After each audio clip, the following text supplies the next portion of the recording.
Pasidarius teorinę tokią aproksimaciją, praktiškai pasivaikščius ir suradus, kur tie medžiai galėtų būti natūroje, tada prasidėjo ta ir įdomioji, ir nuobodžioji, ir iššūkius kelianti dalis. Tai yra, kaip konkrečiai suradus medį galų gale padaryti taip, kad ir jam nuo to būtų geriau kažką sutvarkyti ir kad tai turėtų tam tikrą ilgamžiškumą. Tai kas liečia Natūra 2000 teritorijas, tai jom reikėjo gamtotvarkos planų, kadangi Branduolio teritorijos buvo 3, tai Dūkštų ąžuolynas jau turėjo, o Kauno ąžuolynų ir Neries upės šlaitų Tverkės reikėjo gamtotvarkos planų ir susiderinimų su visuomenė. Tai buvo ir vieši svarstymai, ir buvo ir pasipiktinusių, ir besidžiaugiančių, bet mes stengiame šiuo atveju visų pirma geriau pasikviesti ir paaiškinti patys pirmieji, negu kad bandyti slėpti kažkur ir paskui tada jau bandyti gesinti kažkokius gaisrus. Urbanizuotose vietose taipogi turėjome prašymų iš regioninių parkų, kad žmonės ne visada supranta urbanizuotose teritorijose, kam yra ta negyva mediena, kam tas šiukšlės jūs neišsivežat. Tai buvo parengtos negyvos medienos tvarkymo gairės, kaip tą negyvą medieną būtų galima padėti, kad galbūt galima patraukti šoną, kažkokias šakas pašalinti, bet vertingiausius stuobrius palikti. Jeigu yra stuobrysis pavojingas, jį pritrumpinti ir palikti toliau, taip sakant, nes tai yra kažkieno toliau namai ir įvairiausių lentelių prikabinėjame, kurios tarnavo kaip visuomenės informavimo priemonės ir netgi savo akį matėme, kaip Kaune prieės, va žiūrėk, čia ne šiukšlė vaiko aiškina, bet va čia yra paskirtį atlieka. Suradus medį tai yra tik tais kelio pradžia, tas, kuris yra storas, tinkamas, drevėtas arba gali tokiu tapti ateityje. Tai iš to išskirto koridoriaus surandamas medis, tada yra nustatomas arboristinio tvarkymo poreikis. Ta medžių galbūt visiškai nieko nereikia ir jis sėkmingai ir laimingai gali augti be jokio žmogaus įsikišimų, nes jam nieko prieš tai nebuvo padaryta. Galbūt buvo kažkoks neteisingas tvarkymas atliktas, tai tokiu atveju tada reikėtų ištaisytas praeities klaidas. Galbūt yra jo augavietė paveikta. Tai visus tos dalykus reikia preliminariai nustatyti ir tada derinti su savininkais ir juos bandyti tikinti, kad tą medį jisai turėtų išsaugoti, sutiktų prisimti įsipareigojimą jo nenukirsti, jeigu mes investuojame į tą medį pinigus. Tai dalis savininkų labai maloniai ir vos ne man klaupėsi moteriškė, tu esi Dievo palaima, kiti vos ne iš kiemo bandė varyti ir sakė, kad sklypą pavoksiu.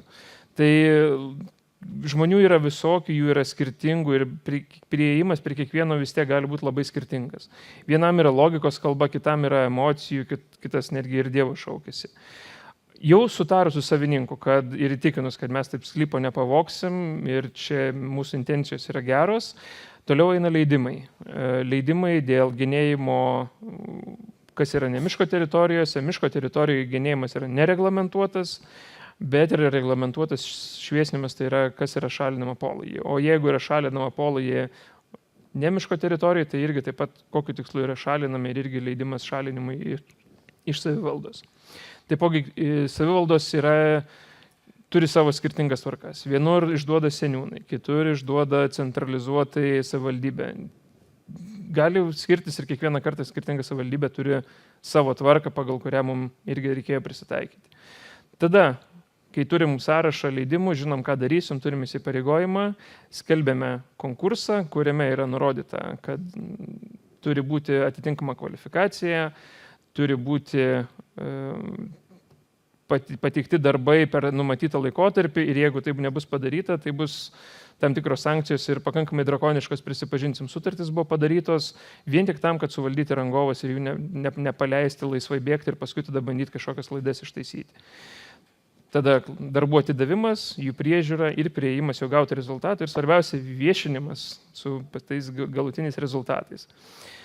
Čia jau šitą skaidrę matėte pas kolegą, virš 1500 suinventorizuotų ir daugiau kaip trečdalis inventorizuotų buvo vienokią ir kitokią formą sutvarkyti. Kai kas labai to žodžio nemėgsta, sutvarkytas, pavadinkim, gali tai būti sinonimai ir pagerintas, pagerinta būklė, užtikrintas ilgamžiškumas. Mums yra taip paprasčiau pasakyti, kad šiam momentui, ką buvo galima tą medžių geriausia padaryti, kas nuo mūsų priklausė, tai buvo padaryta. Ir susitarimui ir leidimams buvo iš ekologinio koridoriaus beveik 700 medžių atrinktų. truputėlį gal painioja mūsų tas koridorius ir branduolio teritorijos. Tai kadangi branduolio teritorijos vis tiek tai yra Natura 2000 teritorija ir jie jungia tam teritorijos, kuris nepatenka į jokį saugomą teritorijų tinklą, kartais galbūt draustinis, kartais ne, bet bent jau tam vabalui ir jos yra skirtos, tai mes turėjom, taip sakant, žaisti ir tose teritorijose, kur nėra jokio kartais apsaugos statuso.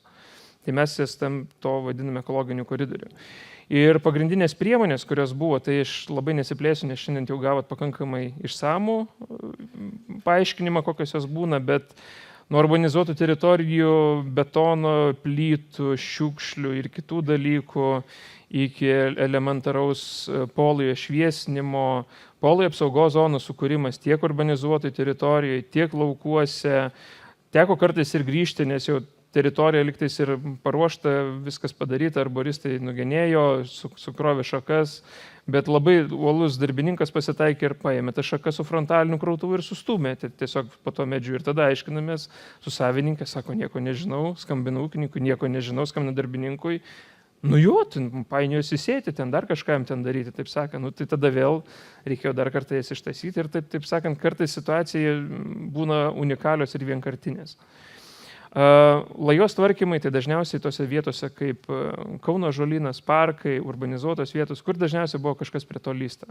Aišku, kai kuriuose situacijose tai buvo ir elementarius nudžiūvimas dėl apaugimo ir tų šakų atstatymas, kiek įgalima geresnę būseną, bet dažniausiai tai vis tiek paprastai yra urbanizuotos vietos ir ten, kur praeities kažkokios tai klaidos.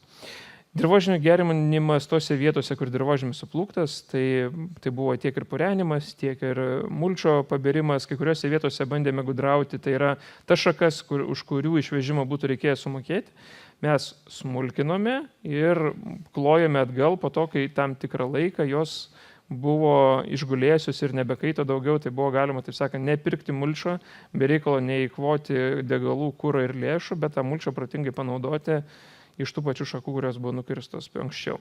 Drevių uždengimas tai buvo labiau estetinė ir barjero funkcija atliekantis veiksmas, kad nemestų elementariai šiukšlių ir nebandytų padeginėti medžių. Nes dirbant Kauno ąžuolyne išgirdome pačių įvairiausių istorijų, kaip galima medžiui padėti, nužudant grybus, padegant medį. Aš apie tokį metodą negirdėjau ir arboristai kažkaip negirdėjau šito, neteko girdėti, ar ne? Čia naujas metodas, kauniečiai bando taikyti kartais. Tai mes pabandėme, kiek galima labiau užkirsti kelią tokių metodų praktikai ir tiesiog neduoti fiziškai prikrauti tas dreves nieko. Kartais susilaukiam komentaro, kad klevų užlopėm ąžuolą, sakom, jis neprigis, ten čia žinokit neskiepimas, čia tiesiog, kad jo ta funkcija būtų galima ir lentom ir bairoidų užkalti, bet tiesiog vien dėl estetikos. Tai va, grubiai dar greitai per priemonės prabėgsiu, tai su lajos priemonėm, tai jeigu parišimai, tai dažniausiai ir vėlgi urbanizuotos vietos ir tos vietos, kur jos gali kelti grėsmę išlūžimai žmonėm ar jų turtui. Statinis su dinaminiu, žymiai retesnis variantas ir dinaminis, kai tiesiog pristabdyti ir medis darbuotųsi pats toliau, bet kritiniu momentu jam padėtų neišlūžti. Lajos redukcija, tai kai jeigu medis labai gerokai pasenęs, tai visos lajos. Viršūnės redukcijas taikėme daugiausia tose vietose, kur čia turėjom šiek tiek konfliktų su elektrikais ir litgridė vietoj to, kad būtume visiškai išpjovę liepas, tai jie sutiko, kad mes pritrumpintume jiem viršūnės ir tokius pusiau gamtos paminklus, pusiau baublius be viršūnių, bet vis tiek gyvus palikome, tai gal geriau šitaip, negu kad tą medį visiškai nupjauti ir palikti, negu kad jie dar tikrai gal ne vieną dešimtmetį dar tikėtina atstovės. Ir pavienių šakų, kai kažkurio šakos yra pabėgusios, tai šičia yra klasika. Genėjimai, tai vėlgi lajos priežiūra arba senuojantis genėjimas, kai užbėgti problemom iš anksto ateityje, kai tiesiog padaryti techninį aptarnavimą medžiui, atstatomasis po tam tikrų praeities klaidų, išlūžimų ir atstatyti kažkokių ūglių pabėgimą ir sausų šakų tose vietose, kur tai gali kelti pavojų, arba jos visų pirma yra šalinamos tada, kai reikia redukuoti lają ir jos yra negyvos ir tai yra pirmas objektas, į ką tada yra šalinama, nes jau medžių tos šakos nebereikalingos. Bet kuriuo atveju tai yra buveinė ir jos buvo kiek įmanoma labiau paliekamos. Tai bandėme ir edukuoti ir specialistus, kas dirba, ir visuomenę, kad tai nėra šiukšlė ir šalinti tik tada, kai yra motyvas ją šalinti, o ne šalinti tik todėl, kad šalinti. Tai čia neslyvos, ne obelis, tai taip sakant, nėra tokios būtinybės. Ir čia yra jau šiek tiek mažiau taškelių, bet tai yra medžiai, kurie buvo jau tvarkyti, jiem atliktos priemonės ir yra netgi tokių, kuriem buvo atlikta darbų net ne mūsų lėšomis. Darbai buvo pakankamai primityvus, mums užteko pasakyti savininkui, čia tiesiog reikia išpjauti 3 medžius, kuriuos pažymėk dažais. Pažymim dažais, ačiū, viskas gerai, atvažiuojam, jie jau nusipjovė, pasidarė, nes pjūkla turi gebėjimus, turi situaciją nesudėtingą. Kai kuriuose vietose, žinoma, yra eglės, pavyzdžiui, augusios į lają, tai ten tiesiog gabalais jas reikėjo išiminėti, nes jau yra giliai lajų įaugęs medis. Tai situacijų turėjom įvairiausių ir šitoje vietoje tai buvo malonu pasidžiaugti, kad kai kuriem suprato, jiem tiesiog trūko žinių ir tai reikėjo fiziškai parodyti, ką tai reikėtų pasidaryti. Čia yra mūsų 3 branduolio teritorijos. Nerėšlaitis tais Virkiais, kur iš viso inventorizavom 51, sutvarkėme 40. Dukštų ąžuolynė inventorizuota 2,5 ir sutvarkyta tik 26. Tai motyvas, kodėl tiek daug inventorizuotų ir tiek nedaug palyginų sutvarkytų, nes jiem tiesiog nebuvo tvarkymo poreikio. Medžiai augia miške, jiem kažkokių intervencijų prieš tai nebuvo daryta, viršūnės nepjaustytos, šakos negenėtos, dažniausiai tai buvo šviesinimo kažkokie tais darbai atlikinėti ir kur buvo pavojinga virš kelio, prie sodybos, tik ten tose vietose buvo tų medžių lajus tvarkomas. Na ir mūsų karalienė, mūsų pažiba Kauno ąžuolynas, kur ir medžių virš 700 ir arboristinių darbų buvo virš 400 medžių atlikta. Tai šiek tiek apie Kauno ąžuolyną norėsiu daugiau papasakoti. Tai priemonės šiek tiek skiriasi, matote, barstusi per žemėlapį šiek tiek skirtingai, todėl kad ir būsena ir būklė tų medžių buvo skirtinga. Čia pietinė dalis, kur ir žymiai mažiau lankoma, jinai buvo žymiai labiau apaugusi. O žymiai labiau apaugusi, kad tai buvo per įvairius pokyčius. Tai buvo šienaujamas parkas, tai buvo ganomas, tada nebešienaujamas, tada nes niekam šieno nereikėjo, tada toje vietoje, kur niekas nešienavo, apaugo ir tie medžiai buvo labai stipriai užšešėlinti ir pradėjo džiūti jiem apatinės šakos. Tai šiaurinė pusė, kuri šiek tiek buvo šviesesnė, tai šiek tiek vienokios priemonės, pietiniai daly, kur jau buvo prarastos šakos, reikėjo šiek tiek kitokių priemonių.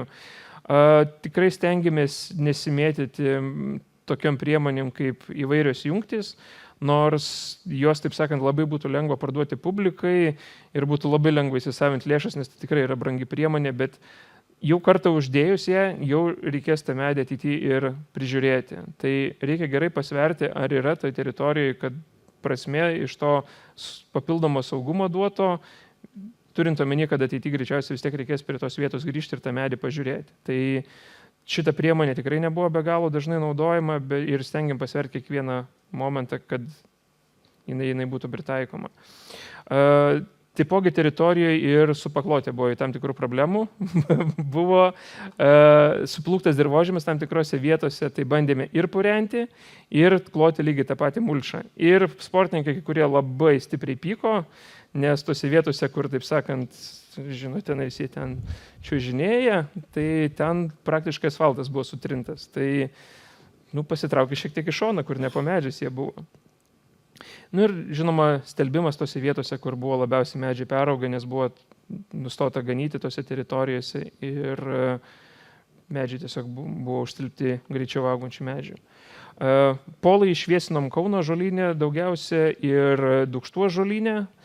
Tai tose teritorijose, kur netgi praktiškai tai buvo ištisinis toks rinktinis kirtimas, tai prieš tai labai gerai informavusi visuomenė, ką mes darom, kad neguldom ąžuolyno, lentelės ir taip toliau. Ir invazinės rūšis, turint omeny, kad panaudojus glifosatus, taip sakant, nesam, kad nieko ginkdėjo, jokios chemijos, turi viskas būti laiku ir vietoje. Tai tikrai niekas nenudžiūvino dėl to, kad ten buvo keli lašeliai būtent ten, kur reikia, tada, kada reikia. Nestandartinės priemonės, tai buvo ant kultūros paveldo, šiaip reikėjo kažkokiu tai būdu pabandyti įsukti laiptus, nepažeidžiant kultūrinių sluoksnių, nes buvo labai stipriai nutrypto šaknis ir medis buvo pasmerktas ir mes netgi neraspalvio auksavo balėtenais net negaudytami sutikome ant šito ąžuolo. Kitose vietose reikėjo tiesiog tam tikro kaip atitvaro, arba tokio kaip skydelio nuo druskų taškymo žiemą.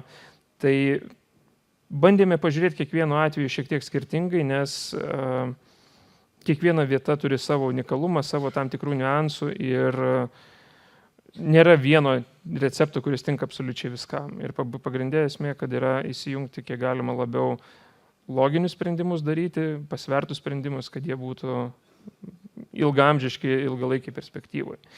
Ir pabaigai, tai kaip kalbėjome apie nuotraukas, kuri buvo pas kolegus Švedijoje, ar ne, tai nesistengim išmesti visiškai žmogaus iš gamtos, žmogus yra gamtos dalis ir tie medžiai, kur atrodo, tai jau yra Kaunas ar ne, ir Kauno Žolynas yra Sengirė, tai iš dalies yra todėl, kad ten buvo darbininkai ir tie darbininkai, bent jau Švedijoje aš buvau sutikęs, tai buvo Chevrolet veislės, o Rumšiškėse tai yra Holšteinų veislės gamtotvarkininkai, kurie tenais ėda, griaužia ir nereikia ar siųsti arboristų ir medkirčių ir padaro jie tą savo juodmargą darbą už mus. Dėja, jų mažėja ir neturi kol kas šito vietų recepto, nežinau, kaip parodys ateityje, kaip bus, bet tikėtina, kad kažkokių priemonių vis tiek reikės imtis. Tai trumpai tiek, spėjau.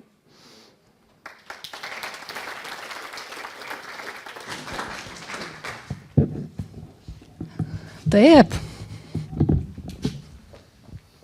Ten žemėlapį žiūrint į tuos taškus, už Nemunėj, tiksliau pietiniai daly Kauno marių, labai mažai taškų. A ten užtenka tų atstumų? Nes ten pavieniai ir gana toli tie taškai. O. Čia yra sutvarkyti. Ne, ir visi, kur buvo inventorizuoti, ten buvo labai retai. Gal taip atrodo, bet šiaip tai atstumai, čia yra atinktis, va šičia yra aprašyti. Tai atstumai visur, užtenka yra mažiau negu 2 km tarp kiekvieno. Kai kuriuose vietose nebuvo reikalingas tvarkymas. Nes nebandėme mesti pinigų be reikalo tam, kad vardan išmesti, jeigu yra tų medžių. Nes pavyzdžiui, sakykime, būtų galima padaryti tokią grandinėlę, ar ne, kaip kuriuose vietose atrodo tokios kaip grandinėlės. Bet kitose vietose tai yra žymiai plačiau buvo galima padaryti ir mes ir tuos ir darbus padarėme. Tai yra, neina tam tikra tokia grandinė, bet tai yra toksai kaip voratinkliukas būtų galima pasakyti. Marios nėra kaip barjeras. Paskaičiavus ypač kolegų Latvių dabartinis paskutinis rezultatais panašu, kad jie gali skersai išilgai tarp Rumšiškių ir Vaišvidavos pakeliauti greičiausiai. Bet šitą paliksiu dar Latvių kolegom pakalbėti. Aš tai dar priimčiau ir klausimą kokį vieną kitą, jeigu kas turėtų.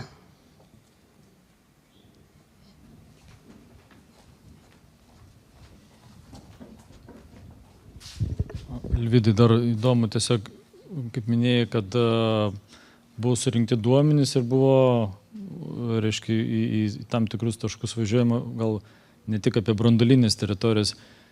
Ar galėtum taip pat sakyti plius minus procentaliai, kiek tų taškų iš vis pasitvirtino ir kiek naujų jūs radot projekte? Nes, kad, sakykime, ne tik branduolinės teritorijos, bet ir kitose dalyse.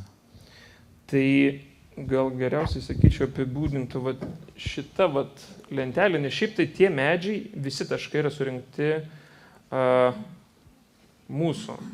Nes prieš tai, jeigu ir buvo žinoma, kad Dūkštų ąžuolynė yra ąžuolų, bet kur tiksliai kuris ąžuolas ir jeigu apibrėžti, kuriam lajos plote reikėtų šviesinimą, pavyzdžiui, daryti, buvo paskirta, šita miško sklypė, bet kiek konkrečiai ąžuolų, kur jų kokia lajos projekcija, tokių duomenų nebuvo.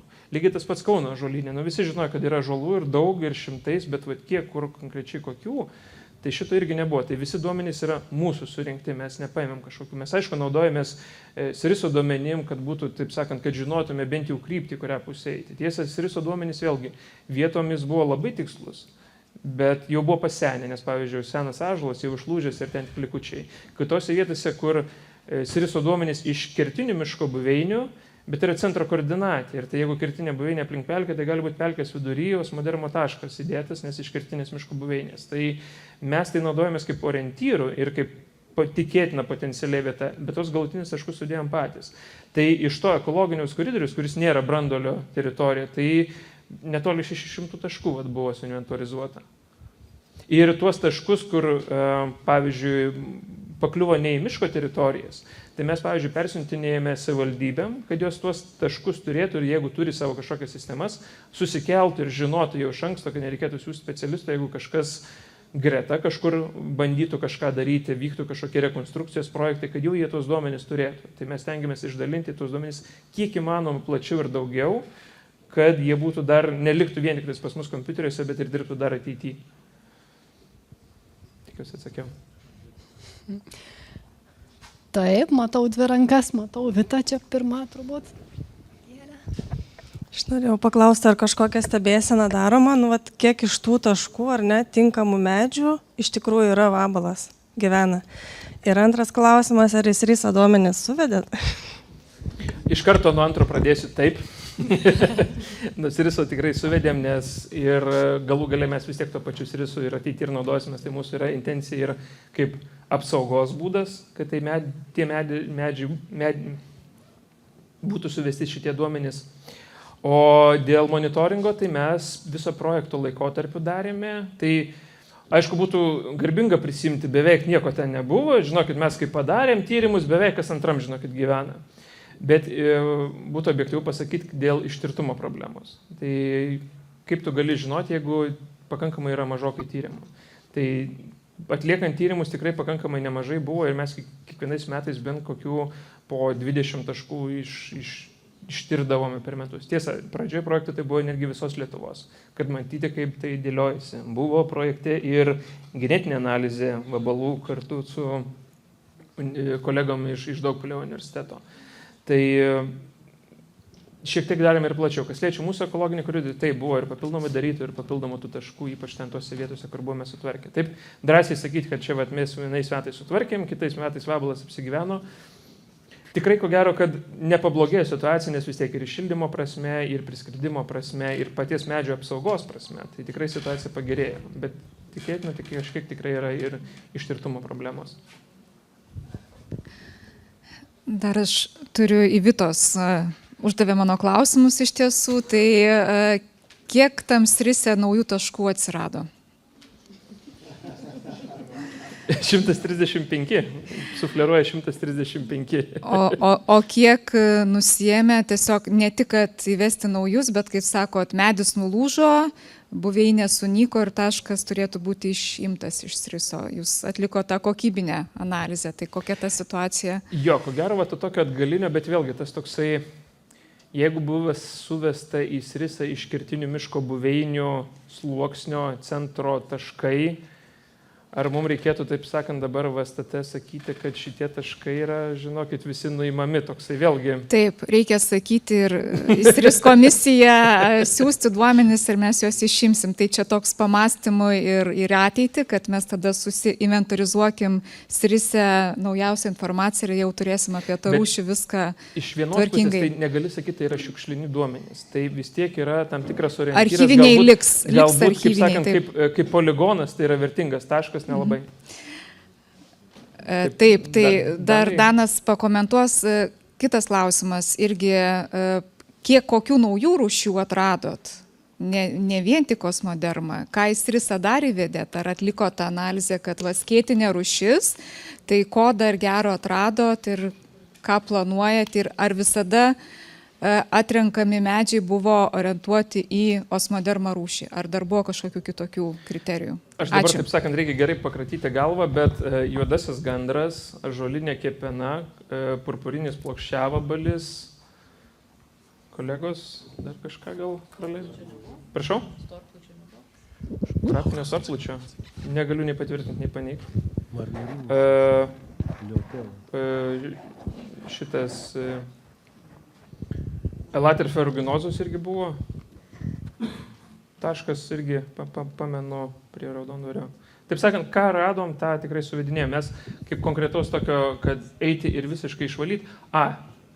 Kai buvo ruošiami gamtotvarkos planai, tai irgi tuo pačiu buvo, kas buvo tose vietose. Tai yra šikšnosparnių rūšys, tai kadangi vis tiek negali gamtotvarkos plano vien tik vieninteliai rūšiai, nesvarbu, kad jinai ir tikslinė, tai visos tos, kas sekė, tai šiuo atveju reikėtų gamtotvarkos planą atsiversti. Tai...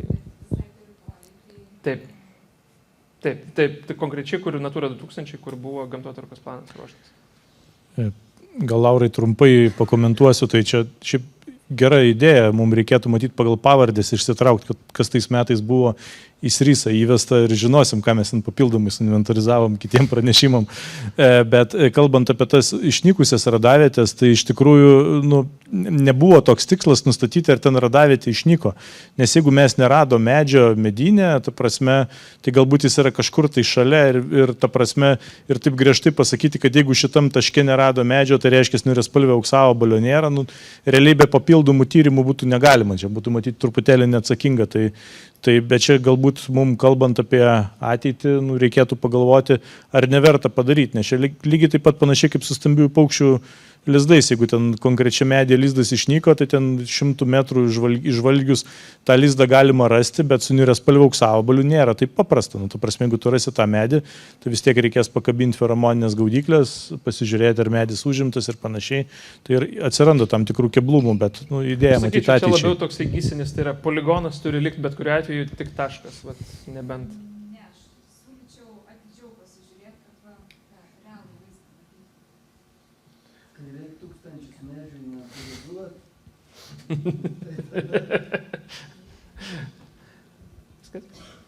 Ačiū Jums.